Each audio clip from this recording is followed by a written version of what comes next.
Hello everyone, welcome to CPK Social Science classes. So students, we'll start our new topic that is about will the land sustain? Means sustenance of land. Students हमने previous lecture में किया था कि जैसे land हमारा fix है उसको तो हम और बढ़ा नहीं सकते हैं बट डिफरेंट वेज यूज़ करके मॉडर्न फार्मिंग मेथड्स यूज़ करके जिसमें हम HYV सीड्स यूज़ कर रहे हैं, इरिगेशन मेथड्स यूज़ कर रहे हैं, न्यू केमिकल फर्टिलाइज़र्स का यूज़ कर रहे हैं, पेस्टिसाइड्स का यूज़ कर रहे हैं, तो इन सब का यूज़ करके हम वो उस फिक्स लैंड पर अपने प्रोडक्शन को बढ़ा सकते हैं। अब हमारा प्रोडक्शन बढ़ चुका है सेम पीस ऑफ लैंड पर, तो क्या उसका लैंड पर कुछ इम्पैक्ट पड़ेगा, लैंड की फर्टिलिटी पर कुछ इम्पैक्ट पड़ेगा? यही आज का हमारा लेक्चर है कि हमने ये देखना है कि हमने इतने मॉडर्न फार्मिंग मेथड्स यूज़ किए हैं, मतलब ग्रीन रेवोल्यूशन जो हम लेके आए हैं हमारी कंट्री में। ग्रीन रेवोल्यूशन मीन्स जिसमें हम HYV सीड्स कर रहे हैं, न्यू मॉडर्न टेक्नोलॉजी यूज़ कर रहे हैं, पेस्टिसाइड्स, इंसेक्टिसाइड्स, ये सब चीज़ें यूज़ करें ताकि हमारा प्रोडक्शन इंक्रीज़ हो सके, इंडिया हमारा जो है वो सेल्फ सफिशिएंट बन सके, इंडिया की जो डिपेंडेंसी थी पहले दूसरे देशों पर वो क्या हो सके, कम हो सके। और वो कम हुई भी है ग्रीन रेवोल्यूशन के थ्रू। हमारे इंडिया ने काफ़ी प्रोग्रेस की है, मेनली पंजाब और हरियाणा ने तो बहुत प्रोग्रेस की है। वो उन्होंने ये टेक्नोलॉजी को सबसे पहले अडॉप्ट किया था, मैंने आपको प्रीवियस लेक्चर में बताया भी है। अब इतने सारी टेक्नोलॉजी हमने यूज़ की है, इतने अच्छे मेथड्स यूज़ किए हैं, तो क्या लैंड पर इसका कोई फ़र्क पड़ा, चाहे वो पॉजिटिव हो या नेगेटिव हो? वो इस लेक्चर में आज हमने डिस्कस करना है। तो स्टार्ट करते हैं हम अपना lecture. Scientific reports indicate that modern farming methods have overused the natural resource base. Means जैसे जैसे प्रोडक्शन इंक्रीज हो रहा है there is a great deal of pressure has been put on land and other natural resources. कि जिस तरीके से हमने लैंड हमारा फिक्स है हम उसको नहीं बढ़ाया हमने, बट प्रोडक्शन को इंक्रीज करने के लिए हमने लैंड पर और ज़्यादा प्रेशर क्रिएट किया है। Due to overuse of land and use of chemical fertilizers, soil fertility has been reduced.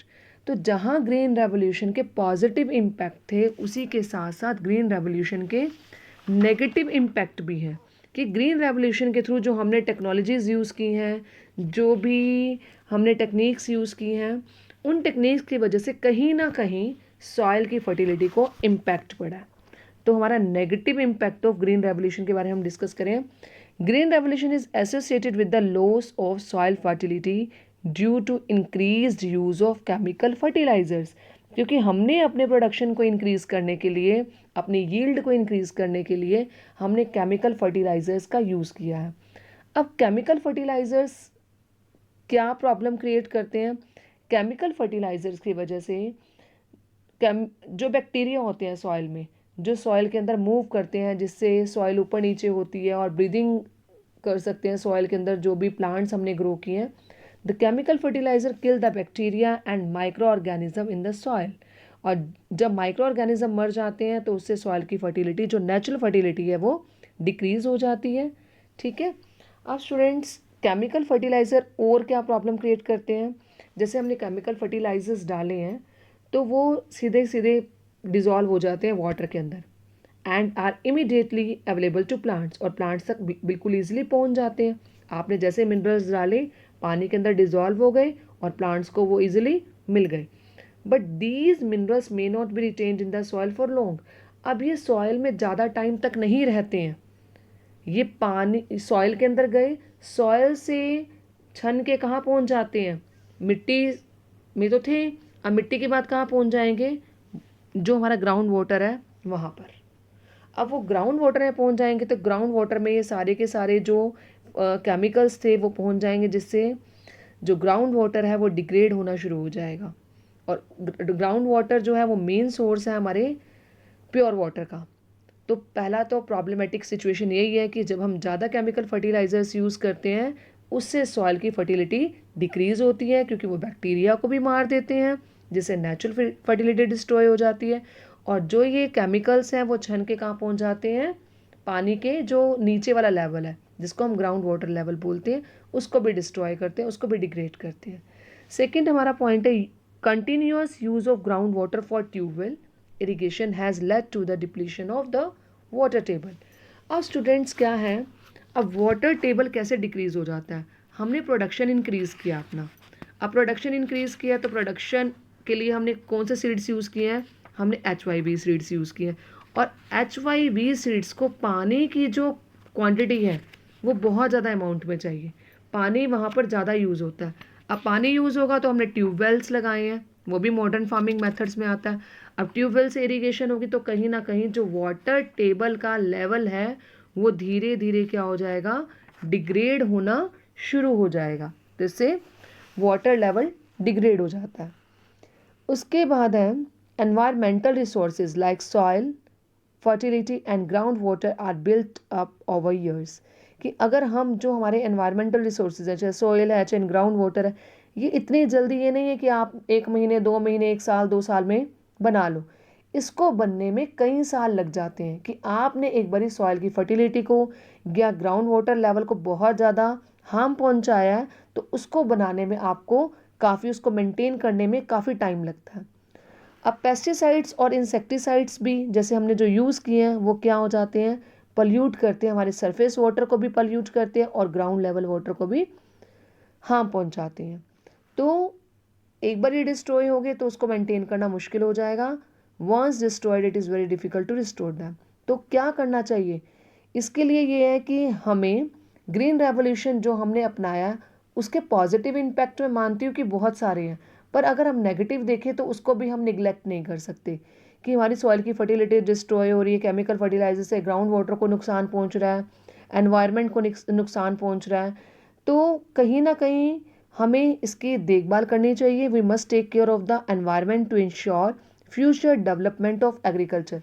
आज के लिए तो हम देख रहे हैं कि हमारा प्रोडक्शन हो रहा है, पर इतना लैंड को डिस्ट्रॉय नहीं करना चाहिए कि वो बैरन हो जाए, बंजर हो जाए, कि उसके बाद उस पर कोई फसल ना उग पाए। तो लैंड को बचाने के लिए ग्रीन रेवोल्यूशन जो हमने चलाया है उसके नेगेटिव इम्पैक्ट को देखते हुए कहीं ना कहीं जो हम अनऑर्गेनिक मेथड कहेंगे या जो फर्टिलाइजर्स है जो नेचुरल नहीं है उसको कम से कम यूज़ करें ताकि हमारी लैंड की फर्टिलिटी बनी रहे। तो स्टूडेंट्स ये था हमारा topic will the land sustain. अब हम अपने नेक्स्ट टॉपिक पे चलते हैं, that is how is land distributed between the farmers of Palampur. कि लैंड को कैसे डिस्ट्रीब्यूट किया जाता है फार्मर्स ऑफ पालमपुर में। अब देखो पालमपुर एक विलेज है, लैंड जो है वो मैं मानती हूँ बहुत इंपॉर्टेंट फैक्टर है हमारी फार्मिंग के लिए, बट लैंड हम कर चुके हैं, उसका एक नेगेटिव पॉइंट है दैट इज़ फिक्स्ड, उसको कहीं से बढ़ाया या खींचा ताना नहीं जा सकता। तो लैंड जो है वो हमारा फिक्स्ड है। तो अब हमने पढ़ना है कि पालमपुर में जितने भी फार्मर्स हैं क्या उनको इक्वली लैंड मिलता है या अनइक्वल लैंड मिलता है, वो डिस्कस करेंगे हम इस टॉपिक में। Unfortunately, not all the people engaged in agriculture have sufficient land for cultivation. हमें क्या लगता है सब लोगों के पास इक्वल लैंड है, पर सब लोगों के पास इक्वल लैंड नहीं है। किसी के पास ज़्यादा है 2 हेक्टेयर से, किसी के पास कम है। तो लैंड का प्रोपोर्शन है वो इसमें हम डिवाइड कर सकते हैं स्मॉल फार्मर्स, मीडियम फार्मर्स और लार्ज फार्मर्स। जो स्मॉल फार्मर्स हैं ऑफ कोर्स उनके पास लैंड जो होगा वो कम होगा, मीडियम फार्मर्स और लार्ज स्केल के जो फार्मर्स हैं उनके पास लैंड ज़्यादा होगा।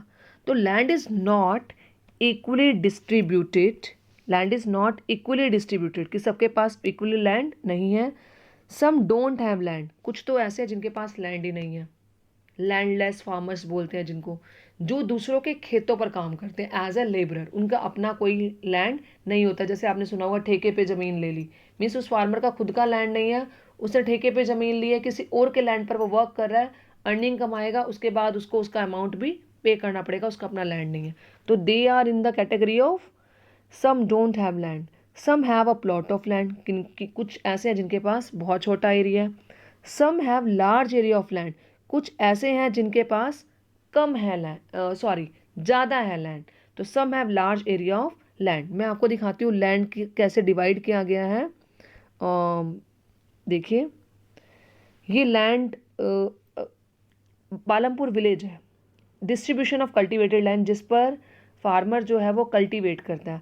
आप देखिए कि ये जो पोर्शन है इसमें कितने स्मॉल लैंड्स हैं, देखिए छोटे छोटे लैंड्स में डिवाइडेड है। यहाँ भी देखिए कितना छोटा लैंड है, इनको छोटे छोटे से लैंड नहीं है, छोटे छोटे से प्लॉट ऑफ लैंड है।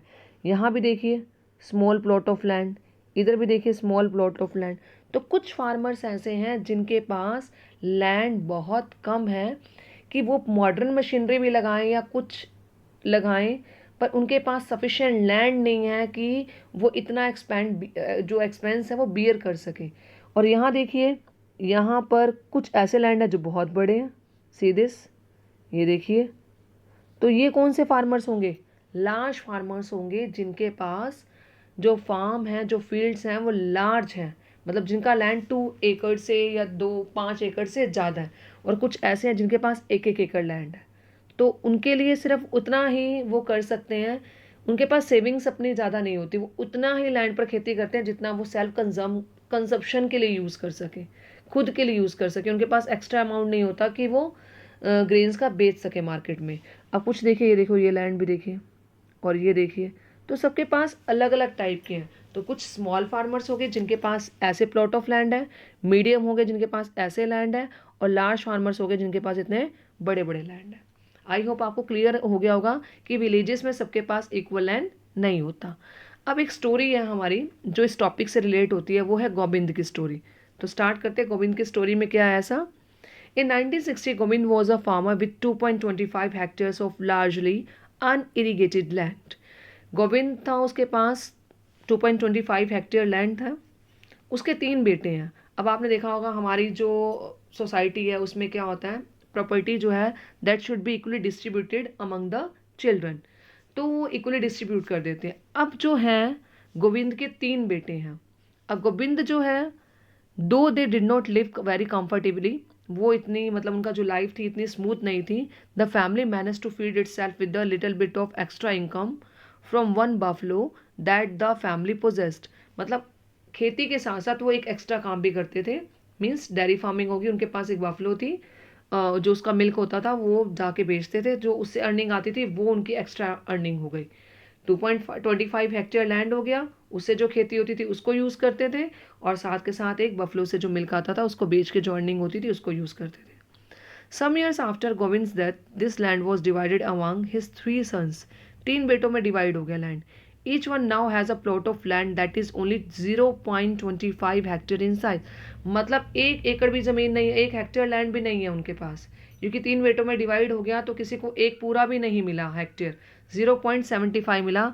Even with improved irrigation methods हैं, मॉडर्न फार्मिंग मेथड्स हैं, but Govind sons are not able to make a living from their land.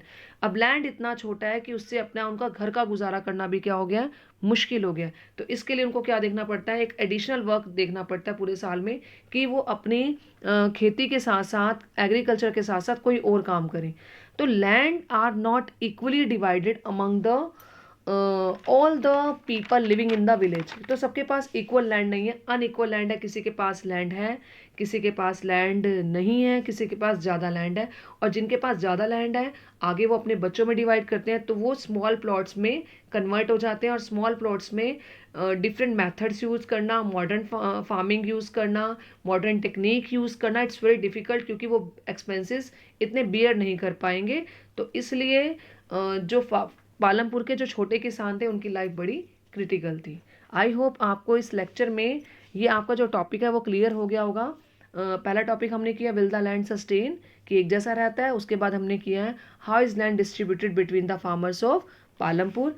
अब स्टूडेंट्स हम अपने नेक्स्ट वीडियो में पढ़ेंगे हमारा new topic that will be about who will provide the labour. क्योंकि हम फर्स्ट लैंड वाला टॉपिक कर चुके हैं, अब हमने देखना लेबर भी देखनी है, और कैपिटल कहाँ से आएंगी, फार्मर के जो चाहिए उसको पैसा भी तो चाहिए अपने फार्म पे लगाने के लिए, वो कहाँ से आएगा। तो ये दोनों टॉपिक जो है लेबर और कैपिटल, वो हम अपनी नेक्स्ट वाले वीडियो में डिस्कस करेंगे। Okay students, thank you.